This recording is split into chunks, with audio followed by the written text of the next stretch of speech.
Good morning বন্ধু বান্ধৱীসকল। আজি ৰাতিপুৱাই মই ভাইটি আৰু পেহী ওলাইছোঁ আমাৰ শুৱনি গাঁওখনলৈ, য'ত মোৰ দেউতাই জন্মগ্ৰহণ কৰিছে।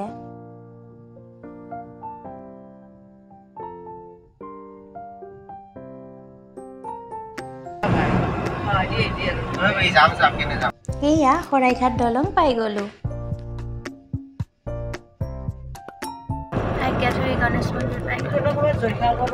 আজ্ঞাথুৰিত থকা এই গণেশ মন্দিৰ ভাগত সেৱা এটি জনাই আমি পুনৰ যাত্ৰা আৰম্ভ কৰিলোঁ।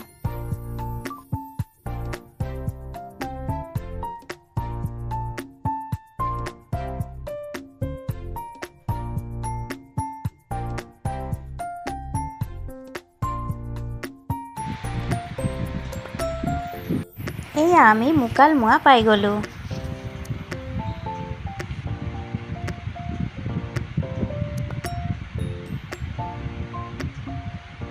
আমাৰ গাঁওখন হৈছে নলবাৰী জিলাৰ ককয়া গাঁও।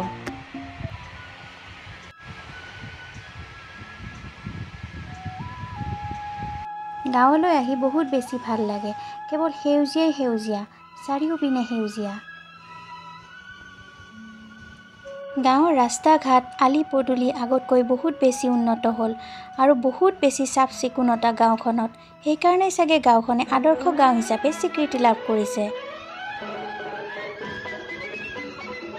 স্কুলত পঢ়ি থকা সময়ত আমি গৰম বন্ধ দিলেই গাঁৱৰ ঘৰখনলৈ আহিছিলোঁ। মা, দেউতা, ভাইটি আৰু মই। দেউতাই আমাক থৈ যায় গাঁৱৰ ঘৰত। তেতিয়া আদাবাৰী বাছ ষ্টেণ্ডৰ পৰা আমাৰ গাঁৱৰ ঘৰলৈ ডাইৰেক্ট চলিছিলে কেইখনমান বাছ নিৰ্দিষ্ট একোটা টাইমত।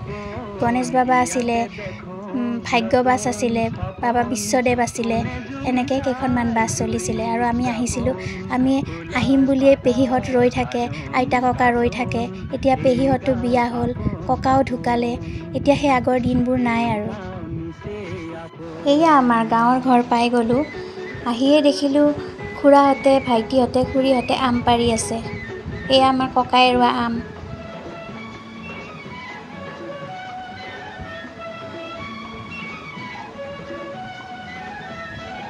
এয়া মোৰ আইতা, মানে দেউতাৰ মা।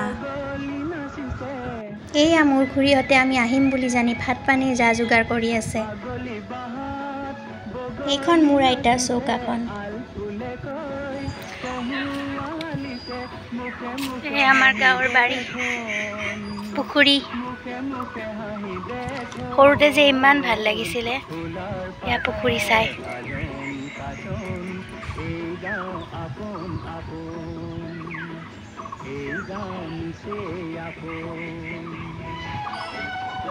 আমাৰ এই বাৰীখনত ককাই ৰুই যোৱা বহুত কেইজোপা গছ আছে। আম, লিচু, লেটেকু, বহুত কেইজোপা।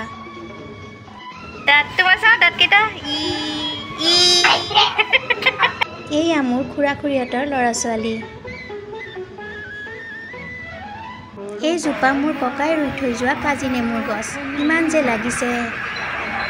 এই ভাগ আমাৰ চুবুৰীটোৰ নামঘৰটো, আমাৰ ঘৰৰ নিচেই ওচৰত। মাঘৰ বিহুত এইখিনিতেই মেজি জ্বলাইছিলোঁ। খুৰী আৰু আইতাই মিলি ভাত পানী বনাই ৰেডি কৰি দিলে। ৰঙালাও আলুৰে বনাইছে মাছ, ঢেকীয়া ভাজি,